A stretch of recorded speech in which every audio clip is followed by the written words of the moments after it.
Hello everyone, welcome to my channel. Today we are going to discuss the case study of a company which is the market leader in shrimp feed production in India, which does about 50% of the market share in India.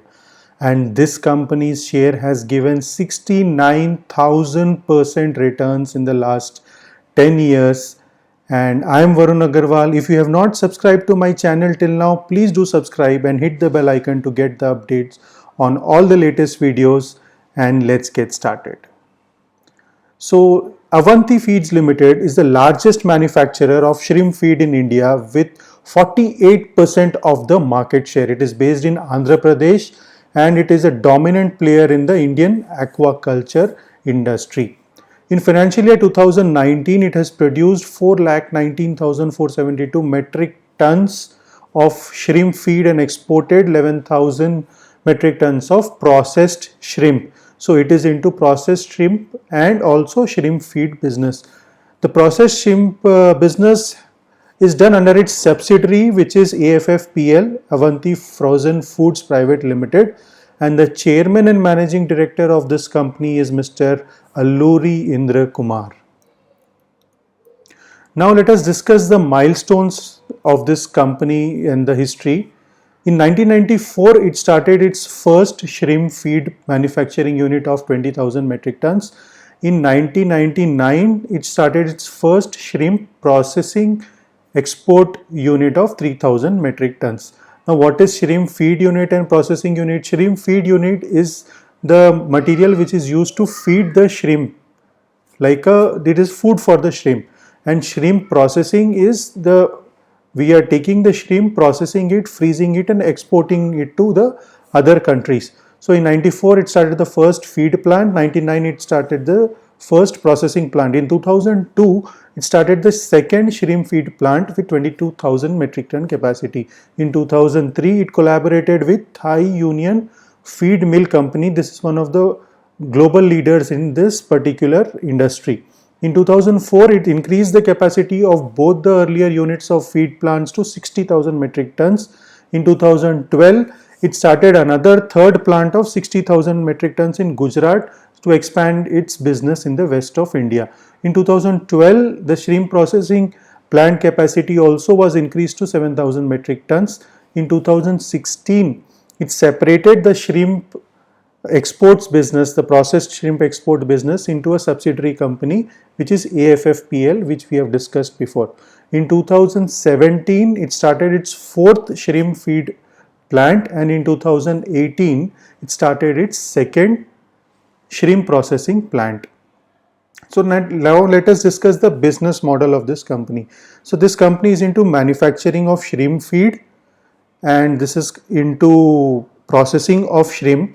And recently in 2019, it has also started its own shrimp hatchery where it grows the shrimp organisms.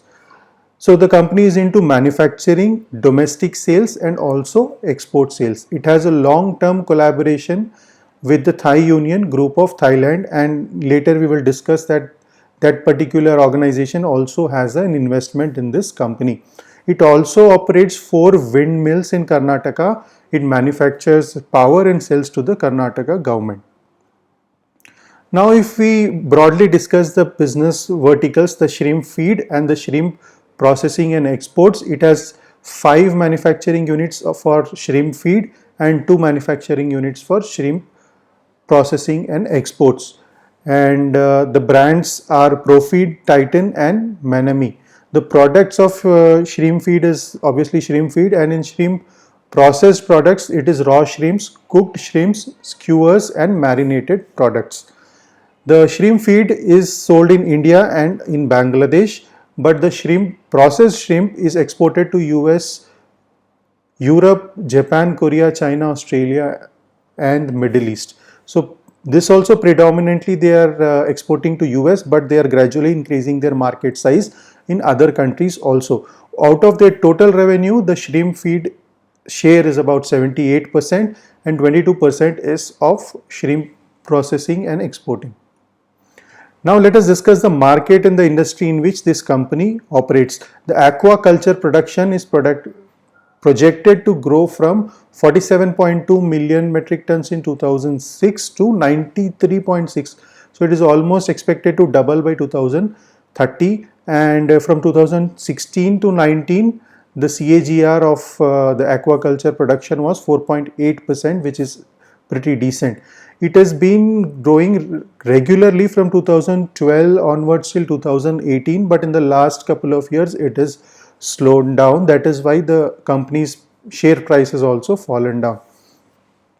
And the reason what the company says is due to the extended winter in US, and global shrimp production has also increased, which is causing the company to face competition in the international markets. So in India, the company's competitors are Apex Frozen and Waterbase, Coastal Corp and Zeal Aqua. These are the main competitors of this company in India. What is the competitive advantage? Why is this company better than its competitors? This company has 26 years of experience in this industry. It has an ideal feed formulation to give the best quality of feed to the farmers, and this company has a capacity to quickly give an extra production to its customers. It has a wide dealers network in India.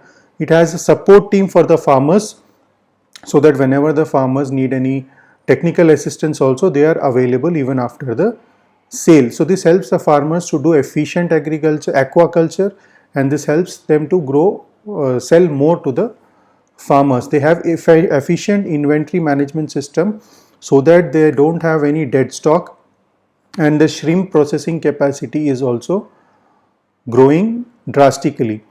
They have a wide range of value added products which are preferred by the countries which they are exporting to. So these are the reasons why they are better when compared to the other companies in the same industry in India.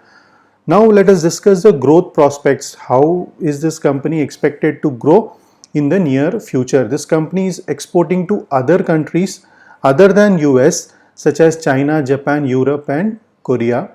The US exports earlier amounted to 85% of the total exports. Now they are 74%. That means the export share of other countries is growing when compared to US, which is good for this company as they are not totally dependent on one country. They have launched new products like shrimp rings, marinated products, skewers, vacuum packed products are added. The growing market share and volumes of this company will help this company to grow in the near future. And it has also started a shrimp hatchery, that is, it is doing its own farming of shrimps, which is started in 2019. Now let us discuss what are the risks this company faces. It faces the risk of consistent growth because this company's business is dependent on certain external factors, like depending on the seasons of the countries in which this company is selling its products, like US and all. If those seasons are extended, like winters are extended, the sale of this company gets affected. It faces regulatory risks because this particular industry is a food industry, and there are a lot of regulations to be complied, which this company is already complying. This company faces the risks of geographical concentration. It cannot get too much dependent on sales with only one country. That is why this company is diversifying from US into other countries. And there is a risk of cost. If the quality or if the cost of the raw material increases, their profit of margin goes down drastically. So they are mitigating this risk by maintaining good quality and trust with their customers, so that even if they hike up the price, sales price, still the customers will continue to buy from them. Now, after discussing the business model, history and everything about the company, let us discuss the financials of this company. This company in the December 2019 quarter has done a revenue of 922 crores when compared to December 2018 quarter, which was 835 crores. Compared to September 2019, which is one quarter before, it was 1064 crores. The profit for December 2019 quarter is 59 crores when compared to December 2018 quarter, which was 85 crores, and September 2019, which is 126 crores. So if you observe, in the recent times, this company has done is getting lower profits when compared to the earlier year. This is one of the reasons why this company's share price has fallen in the recent times, as it has not performed so well in the last one and a half year.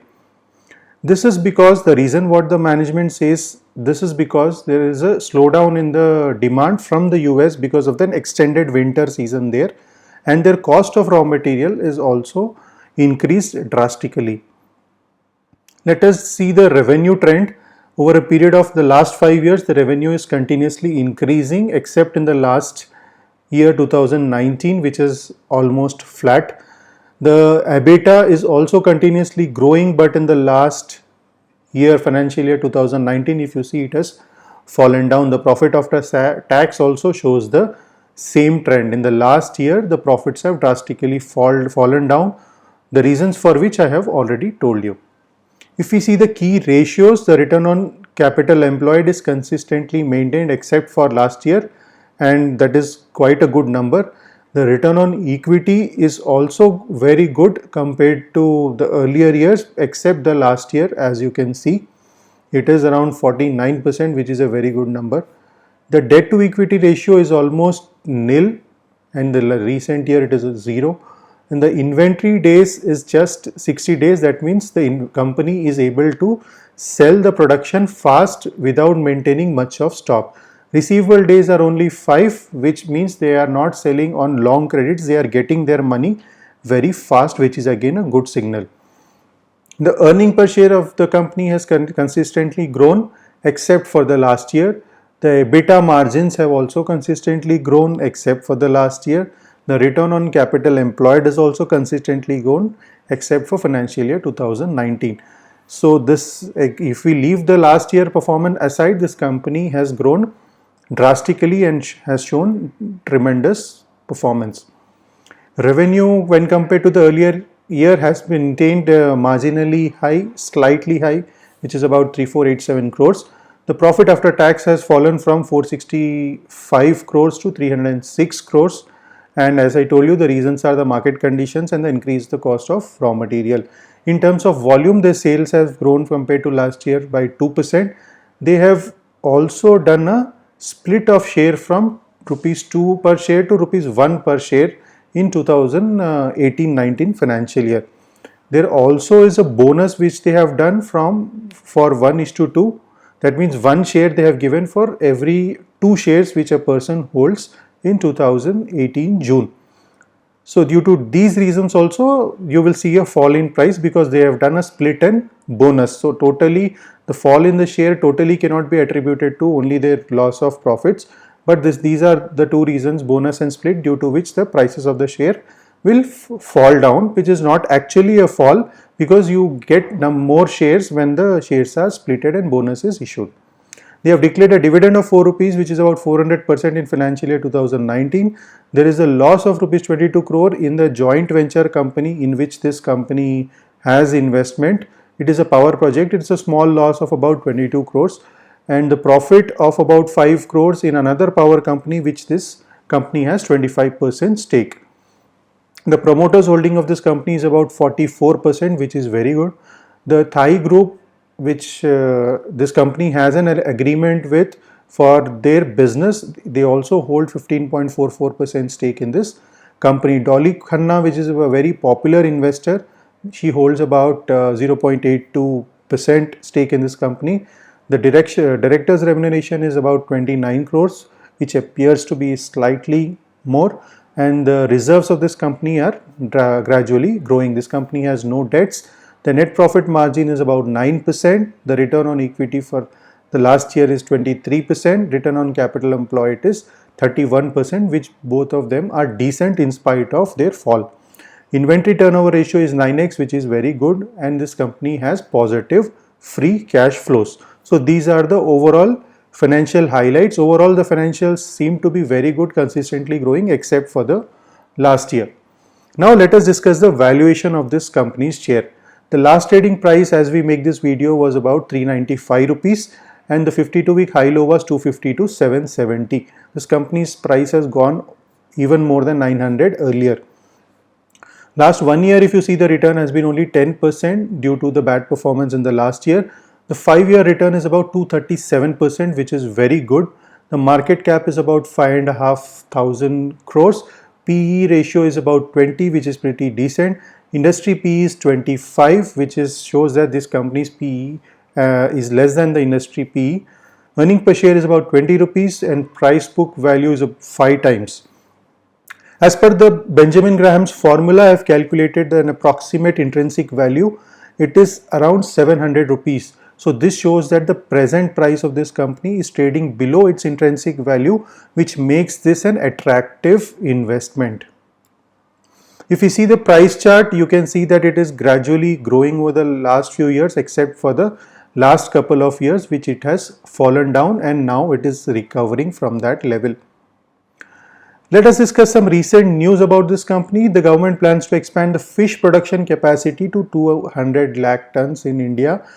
That is one of the signals that this particular industry is growing, and the government is planning to grow this particular industry. And this stock has given 69,000% returns in the last 10 years. The price was just around 1 rupee 24 paisa, which went up to more than 900 in 10 years. So the people who have invested have earned drastical huge returns, and after that it drastically fell down to about half because of the bonus split and the bad performance of the company. So now it is getting stabilized, and we are hoping for it to grow again soon. So this is about this company, and let us conclude with a few highlight points. This company has shown weak performance in the financial year 2019, but the company clearly says that this performance underperformed version is very temporary, and it is expected to get back to its normal sales and even grow faster very soon. It is a volatile business, this particular industry, as it is getting affected with raw material price changes and the sales demand in different countries, and there is competition from other countries which is also growing. This company is a market leader in India in this industry and holds about 50% market share of shrimp feeds, and this company is slowly diversifying into different countries, diversifying into different products. It has shown very good returns in the past. It doesn't have any debt, it has a global presence, and the share price is trading below its intrinsic value. But the market cap, the size of the company is a little small, which is around 5,000 crores only. So based on these criteria, I hope you will be able to take the right decision whether or not to invest in this company. Thanks for watching this video. Do subscribe to my channel and hit the bell icon not to miss any update. If you want me to make videos on any of your favorite companies, do mention in the company names in the comment below. I will definitely reply to all your comments and try to make the videos on the same. Thanks for watching and have a great day.